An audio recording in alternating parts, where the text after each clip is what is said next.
শুভ সন্ধ্যায় শুভেচ্ছা জানিয়ে আজকে নতুন ব্লগটা শুরু করলাম। কেমন আছো বন্ধুরা? আশা করি সবাই ভালো আছো, সুস্থ আছো, আমিও ভালো আছি। কাল থেকে বৃষ্টি হচ্ছিল, ঘুম থেকে উঠেই দেখি বৃষ্টি বৃষ্টি মাথায় তো বাসি কাজ সারলাম। আর যাই হোক, বৃষ্টি হলেই না আমার শুধু খিচুড়ির কথাই মনে হয়। তার জন্যই না সকালবেলা খিচুড়ি রান্না করেছিলাম। আর বেলার খিচুড়ি তো আর খাওয়া যায় না, ওর জন্যই রাতের খাবার বানাতে চলে এসেছি। লুচি, ফুলকো ফুলকো লুচি, তার সাথে সবুজ সবুজ আলুর দম।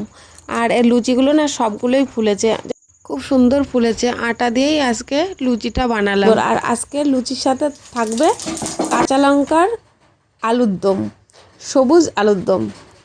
আজকে কোনো শুকনো লঙ্কা দেবো না, শুধু কাঁচা লঙ্কা দিয়েই আজকে আলুর দমটা করব। আর তোমরা কে কে এই সবুজ আলুর দমটা পছন্দ করো আমাকে অবশ্যই কমেন্ট বক্সে জানিও। তা চলো আজকে দেখো রান্নাটা এখন করব। আর আলুর দমটা রান্না করবো আজকে সর্ষের তেলও দেবো না, পুরো সাদা তেলেই রান্না করব। আলুটা সুন্দর করে ভাজা হয়ে গেছে, এবার মশলাটা দিয়ে দেবো। আদা, পেঁয়াজ, রসুন, জিরে সব কিছু এর মধ্যে দেওয়া আছে। এবার কষাবো, কষিয়ে কষিয়ে তারপরে জল ঢেলে দেবো। আজকে সারাটা দিন বৃষ্টি, বৃষ্টির জন্যই সকালবেলা আমি খিচুড়ি রান্না করেছি। তারপরে আর ভালো লাগছে না খিচুড়ি খেতে, ছেলেও বলছে আর খাবো না। আর তারপরে আবার খিচুড়ির সাথে একটু পাঁপড় ভাজা, বেগুন ভাজা, ডিম ভাজা হলে ভালোই হয়, সেটা তার মধ্যে ছিল না কিছুই। শুধু খিচুড়িটাই বানিয়েছিলাম, যেহেতু এতটা বৃষ্টি হচ্ছিলো এই দিকটায়, বাজারে যাওয়া হয়নি, যা ছিল তাই দিয়ে রান্না করেছি। তার জন্যই রাতের খাবার বানাতে চলে এসেছি। আর সেই সন্ধ্যায় এসেছি, আর এটা হচ্ছে রাতের খাবার বানাচ্ছি। আর আলুর দম আর লুচি, আর তার মধ্যে তো টিফিন খাওয়াই হয়েছে। কাঁচা লঙ্কার আলুর দমটা কেমন হয়েছে অবশ্যই কিন্তু কমেন্টে বলো।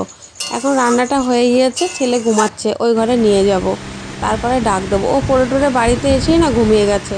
যাই হোক, ওকে ডাক দেবো। এই যে লুচি আর আলুর দম, তার সাথে আরে দেখো খিচুড়িটা বলেছিলাম না, খিচুড়ি রান্না করেছি, শুধু আলু দিয়েই রান্না করেছি। তবে খিচুড়িটা না দারুণ খেতে হয়েছে।